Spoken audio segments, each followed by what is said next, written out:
皆さんごきげんよう、上川薫です。今回取り上げる話題は、昨年中国においては電力危機と呼ばれるような状態が発生しました。各地において停電が非常に常態化した状態になって、物を生産するにおいても政府の側から操業それ自体をやめるように言われる、そういった事態へと発展したのです。現在のところその状況についてはある程度は緩和されているのですが、今後も似たような状況が起こりかねないニュースが入っています。それは中国にとって非常に重要な発電用石炭の輸出元であるインドネシアが1ヶ月間輸出そのものを全面的な禁止措置を行うと発表したからです。この中国にとっては非常に痛いニュース。なぜそのようなことになっているのか、まずは関連ニュースから見ていきましょう。石炭の最大輸出国インドネシア、月末まで輸出の一部禁止を発表。世界最大の石炭の輸出国インドネシアは国内の石炭火力発電所向けの供給が不足しているとして、今月31日まで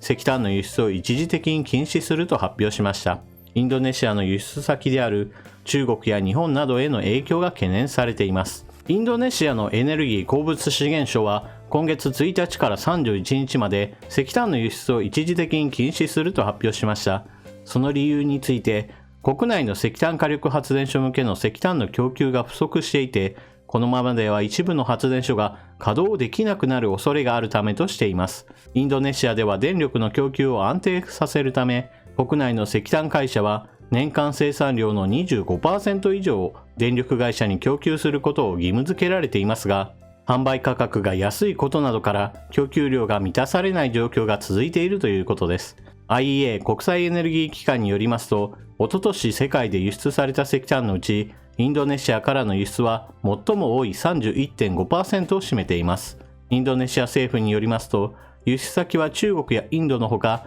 日本などとなっていて、今回の措置による影響が懸念されています。首都ジャカルタにある日本大使館の担当者は、日本向けを含め石炭を積んだ一部の船が出港できないと聞いている。日本国内での発電のため、インドネシアから輸入する石炭は2割程度だが、状況を注視していると話していました。インドネシア政府は5日以降、今回の措置について再検討するとしています。インドネシア国内で石炭が取れるその石炭をどうして自分の国ではなく他の国に売ってしまうことが優先されているのか、その理由というのが価格差です。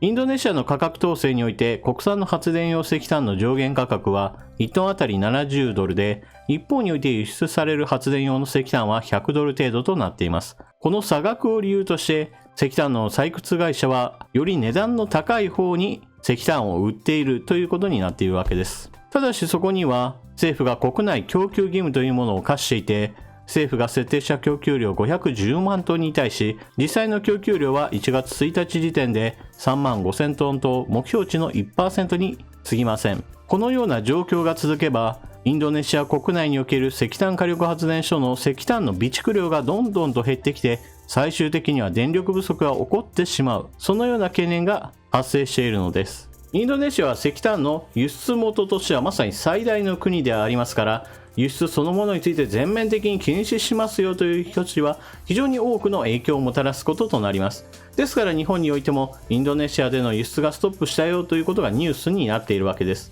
ただしこの影響が最大化されるかといえばそういったわけではありません。記事の中でも紹介されていますが、日本のその輸出元の割合から言うと2割程度です。ですから全体的に言えば、インドネシアが1ヶ月間輸出そのものを止めていたからといって、日本でさあ石炭がもう全くなくなってしまうぞなんていう話になるわけではありません。その影響はむしろ他の国々に対する発注量を増やす関係で値段の高騰などをもたらす、いわば私たちの電気代の上昇へとつながる、そういった危機だと言えます。一方において中国における話というのは、そうした電気代が上がるなといったその程度で済むわけではありません。なぜならば中国においてはこのインドネシア産の発電用石炭の依存というものが非常に高いのが問題です。日本においては2割程度という話をしましたが、中国におけるインドネシアの依存は 60% に達しています。なぜそのようにインドネシア一国に対して非常に頼り切っているかといえば、それはオーストラリアとの関係が非常に悪化して、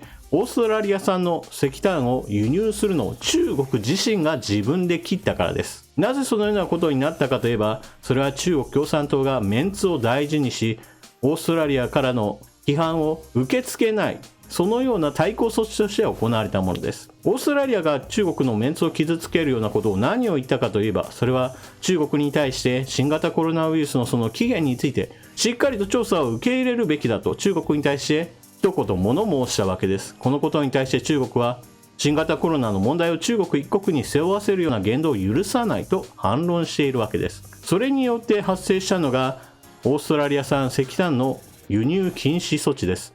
この輸入禁止措置というのは別に正式な発表が行われたわけではなく、実質的な行動としてオーストラリアからの輸入を差し止めている状態です。このあたりはちょっと陰険なやり方ではありますが、中国の場合だとそうした正式な通知が出なくても実際の行動としてどこかの国から入ってくるものに対してもう買わない、もう買うなといったことが裏で行われていることはよくあることです。しかしその引き換えとして起こったのがインドネシア産の石炭への過度な依存だったわけです。このようにインドネシアに集中的に発注が回るようになると何が起こるかといえば、それはインドネシアの石炭採掘会社としては中国はどうしてもインドネシア産が欲しいんだなということが分かれば、それに伴って値段の吊り上げなどもしやすいわけです。オーストラリアから買うのをやめたのであればインドネシアから買わざるを得ない、そのようなこともあって値段が高く設定できれば値段の安い国内に供給するよりも中国に積極的に売った方が基本的な儲けとしては上がるわけです。そのような構図というものが結局のところインドネシア国内への石炭の供給が細ってしまい、それを見た政府がこれはいかんと輸出を一旦差し止めることへとつながったわけです。まさに中国にとっては自業自得のありとあらゆることが中国にとって悪いように働いた出来事だと言えます。ですから今回の輸出禁止措置というものが長引けば長引くほど中国にとっては他の国に今更発注するにしてもオーストラリアに頭を下げたくはないなということになって、なかなかまとまった量の石炭を輸入することができない、つまり電力状態が非常に不安定になり停電が今後も継続的に起こってしまうことを意味しています。一方でじゃあ日本にとって影響が少ないからそれでよかったねというわけではありません。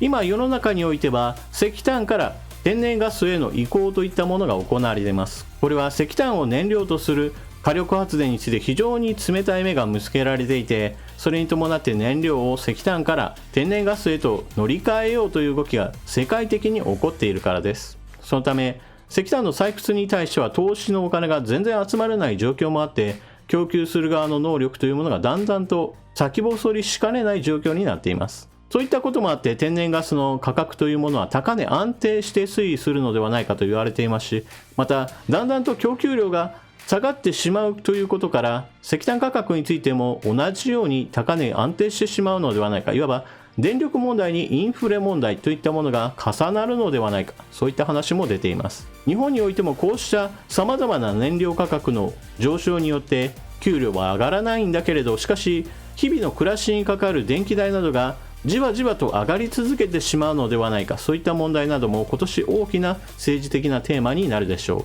中国においては停電という一番痛い状態が頻発するかもしれないという意味で大きな問題なわけですが、日本にとっても決して無視できない私たちの生活を脅かすニュースだと言えるでしょう。このようにエネルギー源の問題というのは非常に需要と供給、そして価格の話とつながってきますから、日本のエネルギー問題を考えると今ある原子力発電所をいかに稼働して安定的な電力供給を行うかといったことが今の政府に求められる話だと私は思っています。皆さん今回のニュースを聞かれてどのようなことを思ったでしょうか。ぜひともコメントしていってください。それでは動画を最後までご視聴いただきありがとうございました。チャンネル登録していない方はぜひともこの機会にチャンネル登録を、そしてこれからも動画を見てくれると嬉しいです。それでは次の動画でまたお目にかかりましょう。またね。